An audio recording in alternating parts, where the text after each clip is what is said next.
Hey everybody, here is what is up.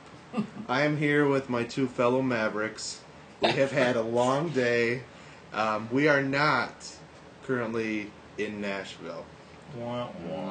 We are in Elizabethtown, Kentucky. Yep. About 2 hours away from Nashville. It is currently rough 10 o'clock, 11 o'clock, depending on the time zone thing. We got to Elizabethtown, Kentucky about 4 or 5 o'clock. 4-ish. Yeah. What are you doing? Signing for the hearing impaired. Fine. There are no hearing impaired in Kentucky. It's okay. Yeah. There's a reason why Andy is sitting between us at this point. These two, I've got to keep them apart. They're getting sick of each other. So, luckily I'm here to keep the peace. Keep it going, Orange Alert. Come on. Or Agent Orange. Oh, that too. So the reason we're in Elizabethtown. Do you want me to tell them Why don't you tell how we got?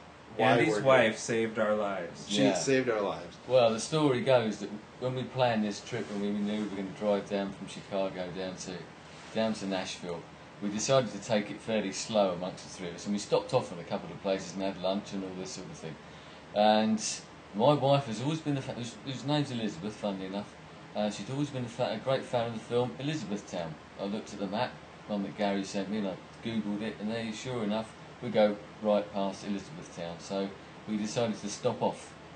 We drove into the town, stopped off at the tourist information place, found out we could photographing something that was in the film as well, which is great. We then drove a few blocks south into the actual main town itself to see the courthouse and the quaint sort of middle of the town. And a little roundabout around the courthouse. The courthouse, right in the middle of right in the centre of town. Nothing happening, sort of dead, wasn't it? Yeah. Roundabout, yeah, that's right. And that's when the trouble started, really. Well, we had to it was a weird roundabout. It was round. Yeah, but it was marked poorly. It didn't seem like anyway. I see, So we kind of zipped past the parking, and we had to turn around. And when we turned around, when we turned around, I heard kind of a clank or a snap or something under the car. And Foley, we take a piece of celery. And we just, you kind of blow it off like, did we run over a can? Were we, just whatever. Gary's driving. That explains everything. Yeah. Did I run over some small child? What happened? A cat? Was there a small squeal before the snap? And so then we get back into the roundabout park and take some photos and walk around the little quaint area. Then we go to back out and head back home, and my car wouldn't work.